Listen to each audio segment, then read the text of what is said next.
नमस्कार, times of Swaraj में आप सबों का स्वागत है और मैं हूं संतोष सिंह। और आज हम टाइम्स ऑफ स्वराज में चर्चा करने जा रहे हैं।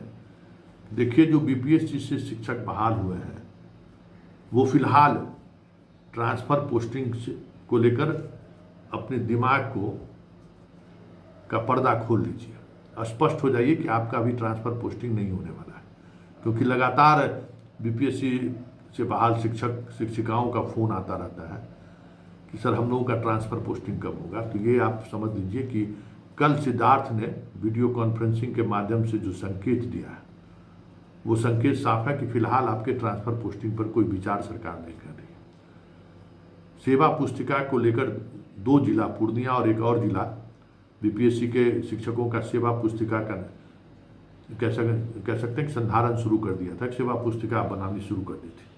कल वीडियो कॉन्फ्रेंसिंग में सिद्धार्थ ने सीधे तौर पर कह दिया है कि बिना मेरे अनुमति की सेवा पुस्तिका नहीं बनेगी जब तक पूरा डॉक्यूमेंट्स वेरिफिकेशन नहीं हो जाता है।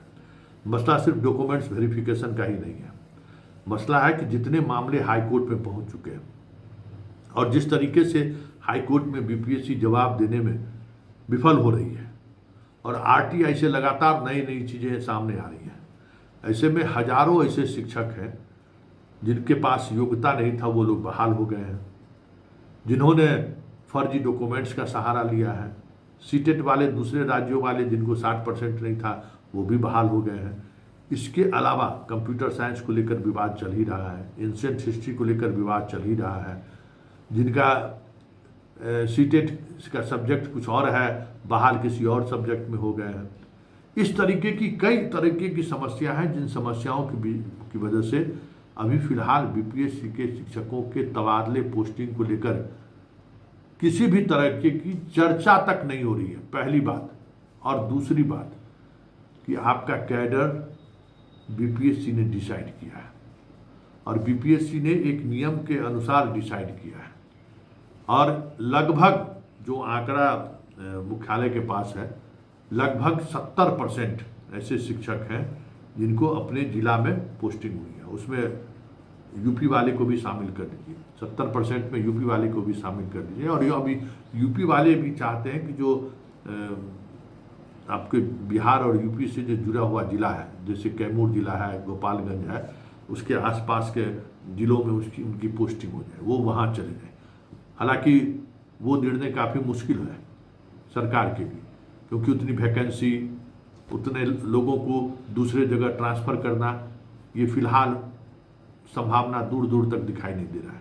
इसलिए यूपी के जो बच्चे यहाँ शिक्षक बने हैं, जिनको बॉर्डर बिहार और यूपी के बॉर्डर के अलावा, हालांकि उसमें भी लगभग 30% ऐसे बच्चे हैं जिनको प्रथम चॉइस मिला है, तो वो लोग उसी बॉर्डर के आसपास हैं।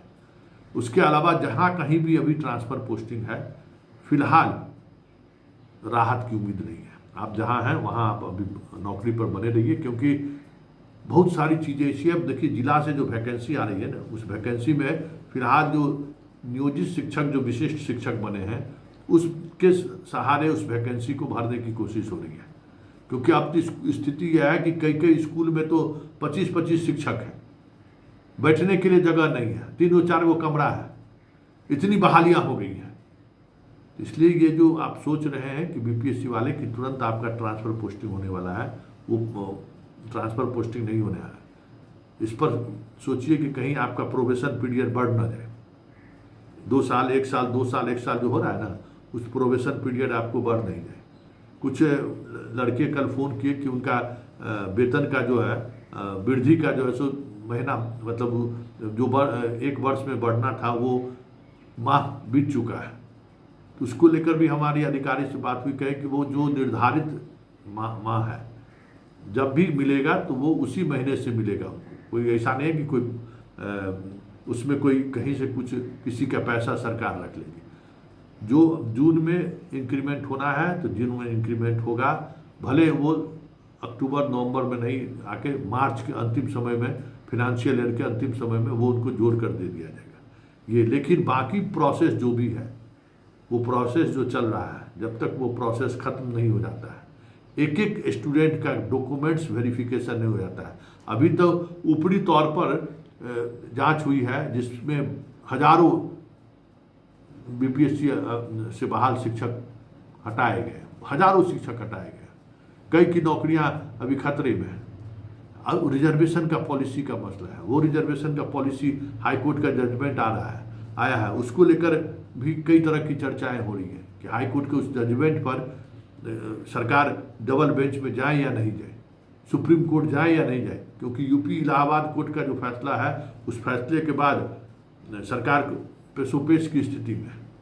इसलिए फिलहाल बीपीएससी के जो भी शिक्षक बहाल हुए हैं बीपीएससी के माध्यम से, वो अभी शांतचित्त होकर जहाँ जो है अभी फिलहाल बने रहिए।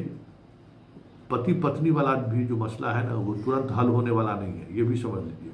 दिव्यांग का भी तुरंत हल होने वाला नहीं है, क्योंकि अगर वैकेंसी रहेगी तभी ना आपको उस जिला में देगा। और आप समझ जाइए कि आपका जो कैडर है, डिस्ट्रिक्ट कैडर, बीपीएससी निर्धारित किया है। बड़े बदलाव की जरूरत पड़ेगी, लीगली बहुत बड़ा बदलाव करना पड़ेगा, क्योंकि आपको शिक्षा विभाग कैडर निर्धारित नहीं किया है, आपका कैडर निर्धारित किया है बीपीएससी। और बीपीएससी आपको, आपका कैडर क्या है? जिला है कैडर, कि जिस जिला में आपकी पोस्टिंग हुई है वो कैडर आपका वो जिला है।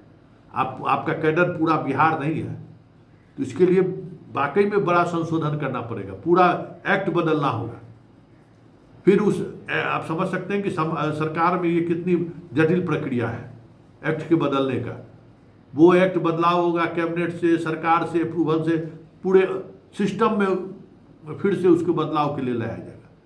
क्योंकि आप देखिए, कैडर आपका डिवीजन, बार बार हम कह रहे हैं कि बीपीएससी ने किया है, और बीपीएससी के कैडर डिवीजन को बदलने के लिए राज्य सरकार को बड़े फैसले लेने पड़ेंगे। इसलिए फिलहाल बीपीएससी शिक्षकों की तबादले को लेकर जो कुछ भी खबरें आ रही है, या जो कुछ भी एक माहौल बनाने की कोशिश हो रही है, उस वजह से आप लोग मानसिक प्रताड़ना के दौर से गुजर रहे हैं। ये भी हमें पता है, जिस तरीके से लोग फोन करते हैं। निश्चिंत रहिए, जहाँ है फिलहाल तबादले की कोई उम्मीद नहीं है। इसलिए ये चीज़ दिमाग से एकदम बाहर निकाल लीजिए कि हमें 2-4-5 महीने के अंदर में तबादला होने वाला है। आपका अभी फिलहाल आपके तबादला पर तो कोई विचार ही नहीं हो रहा है, ये इतना समझिए। पहले सक्षमता वाला सब फरिया जाए, सक्षमता वाले की पोस्टिंग हो जाए, तभी कुछ आगे सोचा जा सकता है।